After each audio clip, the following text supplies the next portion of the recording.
Bom dia, turma da disciplina DER 345. Desejamos que estejam bem e com saúde, mesmo em meio a essa pandemia que assola o mundo. Sigamos confiantes e esperançosos, agindo de forma responsável e pensando no coletivo, sempre ancorados nos ensinamentos da agroecologia, na busca da sustentabilidade para uma sociedade do bem viver. Nossa equipe é formada por Ana Júlia do Amaral, Danessa da Silva, Lília Aldina, Meridiana e eu, Magda Nascimento. E nosso objetivo com esse podcast é lhes apresentar e avaliar o padrão alimentar da turma DER 345, de acordo com o Guia Alimentar para a População Brasileira, edição 2014, o qual consideramos um avanço pois apresenta reflexões e propõe ações de enfrentamento às sindemias de obesidade e desnutrição. No relatório global de nutrição, publicado em 2016, escrito a partir de estudos realizados em 129 países, 44% destes sofrem com a subnutrição e obesidade, o que significa que uma em cada três pessoas no mundo são afetadas por essas problemáticas. As sindemias global de desnutrição e obesidade e mudanças climáticas interagem e coexistem entre si. Os sistemas alimentares, na medida que, segundo o relatório da Comissão The Lancet de 2019, a sindemia global de desnutrição, obesidade e mudanças climáticas interagem e coexistem entre si.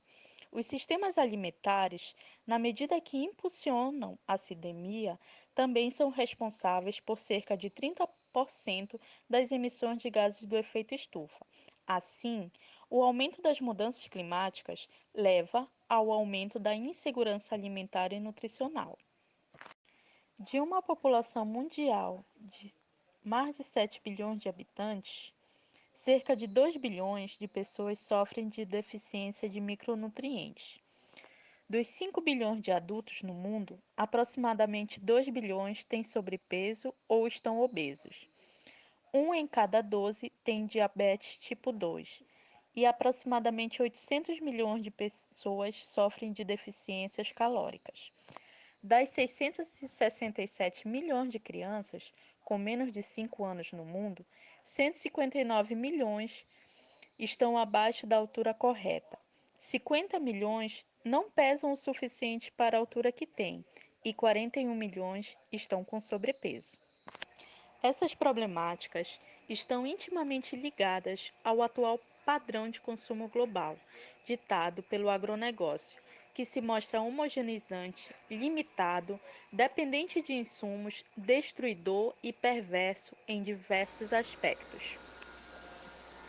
Apresentando o padrão de alimentação da turma, conforme o grau de processamento e consumo de alimentos orgânicos e convencionais, avaliando se esse padrão acompanha a tendência ao consumo de alimentos ultraprocessados, como é a tendência da população brasileira. E os principais alimentos consumidos pela turma, através dos dados dos seguintes indicadores, que são as características dos alimentos, se o alimento é de origem convencional ou orgânica. A maior parte dos alimentos consumidos pela turma é de procedência convencional, com a porcentagem de 68,3%. Já o orgânico apresenta um valor de 31,7%. Temos também a distribuição dos alimentos através do Guia Alimentar da edição de 2014, onde mostra que o grupo 1 são alimentos in natura ou minimamente processados. O grupo 2, ingredientes culinários processados. Grupo 3, alimentos processados. E, por fim, o grupo 4, alimentos ultraprocessados. Temos, então, o grande consumo de alimentos proveniente do grupo 1, com o valor de 68%, seguida do grupo 2, com 16,1%, o grupo 3, 12%, e, por último, o grupo 4, com 3,9%. Ainda com o Guia Alimentar 2014, o consumo de alimentos in natura ou minimamente processados, que são obtidos diretamente de plantas ou de animais e não sofrem qualquer alteração após deixar a natureza, como exemplo, as verduras, legumes, frutas, grãos, castanha, café, ovo, leite e outros, mostra que os hábitos alimentares da população brasileira estão se modificando e incentivando, assim, a busca por alimentos frescos, com origem e processo transparente e que promovam e garantam a saúde humana e ambiental. Iremos citar alguns consumidos pela turma analisada em maior quantidade. Dentre eles estão a maçã, banana, uva, melancia, mamão, manga. E outros como cenoura, cebola, tomate, pimentinha verde, couve, pimentão, alface, abóbora, salsa e cebolinha. E alguns não tão comumente usados, como a chicória, a abobrinha, o brócolis, a berinjela, o manjericão e o jambu.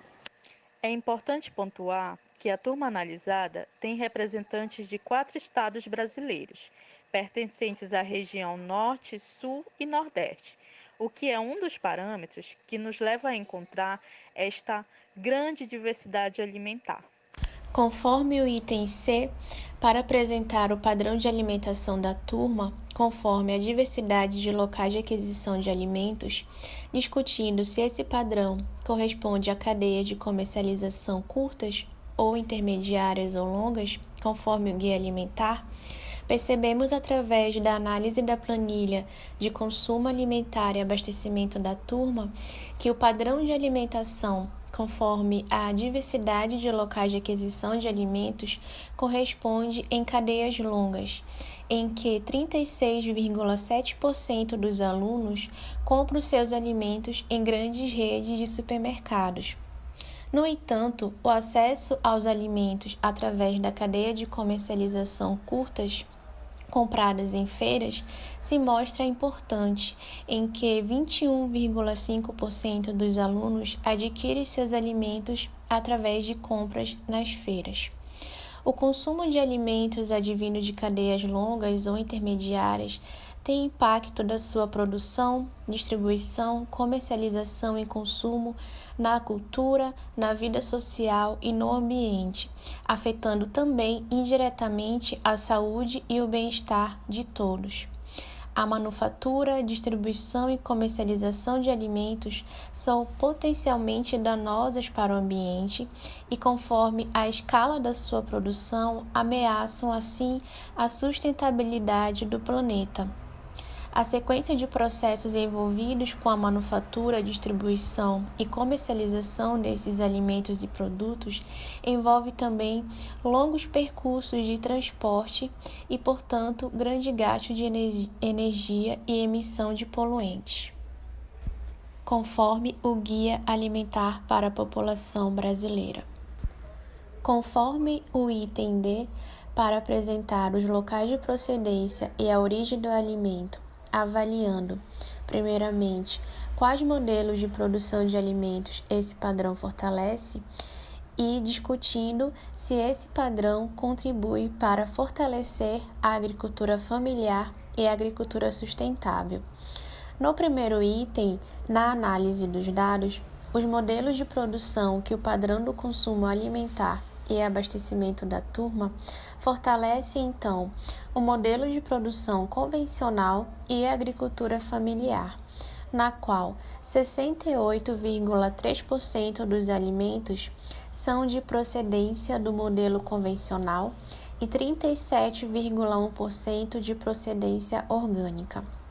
No segundo item, para discutir se esse padrão contribui para fortalecer a agricultura familiar e a agricultura sustentável, no caso, esse padrão não seria o ideal, mas, no entanto, percebemos a discussão na turma sobre a relevância da produção dos alimentos oriundos da agricultura familiar, sobretudo contribuindo com a produção de uma diversidade de alimentos, atributo que é fundamental quando nos reportamos ao propósito de refletir sobre a segurança alimentar em nosso país e pela sua capacidade de gerar trabalho e renda, ocupando assim a mão de obra das pessoas que desejam permanecer no campo, em que a participação em relação aos alimentos consumidos pela turma fica em menor quantidade, sendo que 37,2%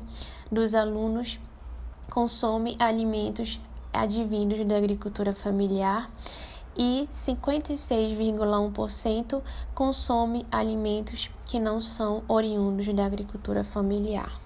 Em relação a preparos culinários da cultura gaúcha brasileira, a turma não apresentou o tradicional churrasco gaúcho, nem mesmo o carreteiro, porém apresentou um prato de influência germânica de colonização dos colonos germânicos, que é a cuca, e apresentou em formas de lanches e sucos as frutas nativas da região sul, como é o caso da goiaba serrana, que foi apresentada como lanche, e o bucha yatai, que foi apresentado como sucos e polpas.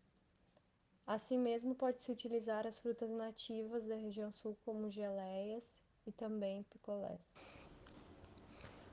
E para finalizar, a turma consome sim produtos da sociobiodiversidade, ainda que em pouca escala, mas consome. A turma tem presença de 4 estados brasileiros e mais um país da África do Oeste, Guiné-Bissau. Cada estado traz a sua riqueza, tanto no prato assim como na cultura. Isso enriquece e enriqueceu as fotos que a gente pôde ter acesso na turma. E ainda hoje, 177 produtos vieram das feiras orgânicas, onde se acredita que são nesses lugares que se acessa uma boa parte desses produtos que trazem consigo a sociobiodiversidade brasileira. Se teve presença de buchá, açaí, foroba, veludo, cabaceira, e esses produtos trazem consigo uma história, um povo, um certo território, e isso foi que enriqueceu a turma. Embora uma pouca quantidade, mas sim, isso fez com que a gente possa dizer que se teve presença e se consumiu produtos da sociobiodiversidade. E quando a gente olha os conhecimentos culinários, a gente vê que estão sendo perdidos cada vez mais. Ainda que a turma consumiu os produtos já minimamente processados, que estão em maior escala do consumo em relação aos produtos processados ou ultraprocessados consumidos pela turma. E em relação aos orgânicos, ainda que não sejam muitos também, a turma conseguiu uma boa parte, que é 559, para ser preciso.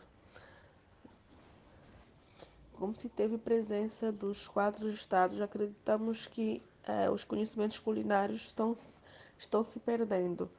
E cada vez mais se uniformizando o prato através do feijão, arroz, uma saladinha e carne. A culinária tradicional, o típico regional, cada vez mais tem se perdido.